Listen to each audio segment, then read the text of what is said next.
it going well? It's crap. But I mean, it's just to be serious now for a moment. Will only be for one moment. But it's really important for me as an actor, certainly, to be able to work with really good makeup artists.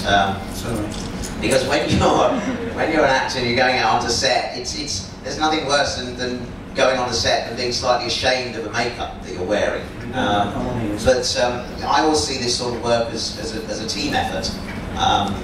So in other words, you know, it's a kind of an effort between Nick, the people who design the makeup, the people who apply the makeup, and then for me as a performer to show that makeup to its best on set. And it's also great when you have a makeup designer who can work with an actor, in other words, so they don't over-design the makeup so it looks fantastic, but it's impossible to act with.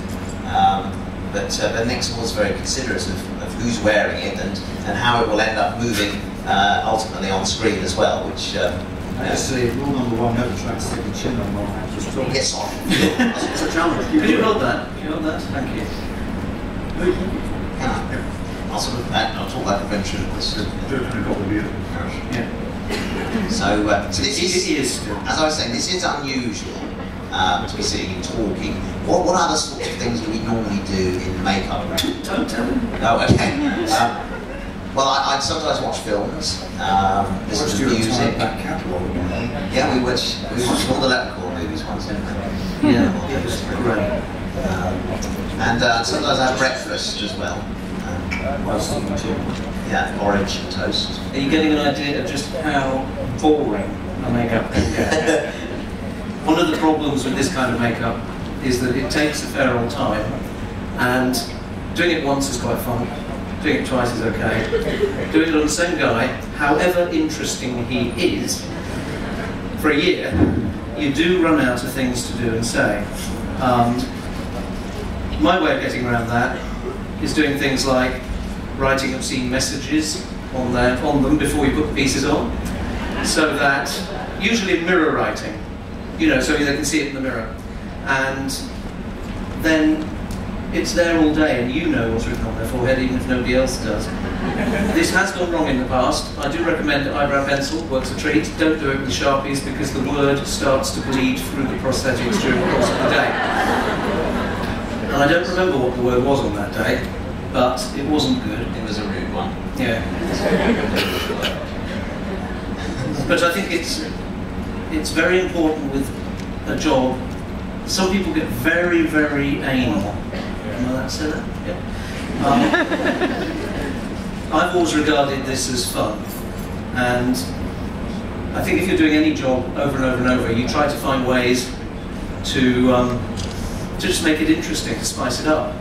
One of the things we did on one occasion was, and it nearly happened today when I realised my brushes weren't here, was discovering that you can put a makeup like this on with one cotton bud. It almost worked. But just as a trial to do it.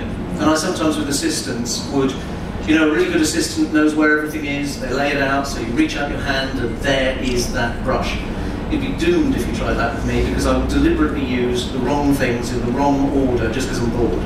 And it is a bit of a trial for people who assist me. It's quite handy working here with Steve because he has no common sense either.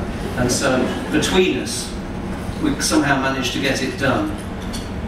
One of the tricks here... Why did they just laugh? What happened to them? What are they doing to me? Nothing.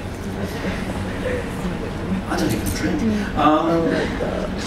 One of the things we also like to do is to involve other people in the makeups and, you know, let people see what it's like, because this isn't rocket science, which you're probably discovering.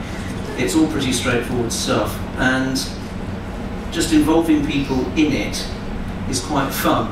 So I thought what we might do while we're doing this is just grab somebody from the audience to come out and, you know, sort of take over. Hang on a minute, you never mentioned that to me. There's lots of it mentioned to you already. Have these people been security screened? No, I doubt they've even washed. So, Steve, what are you doing at the moment? Because I can feel there's not glue that you're using there, it's another chemical.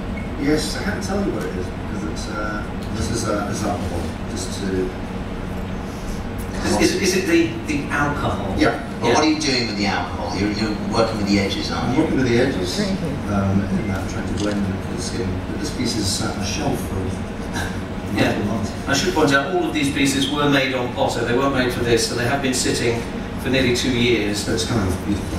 So it's working, but we did have a conversation this morning where we were going forehead piece, then is it chin piece, and then there was a big conversation about whether he even had ears on. But apparently he does, because I've got them here. And for some inexplicable reason, the girls packed 3. And it gives you an idea of just how puzzled we are, really. That I'm not questioning that. I'm just wondering why, and whether there is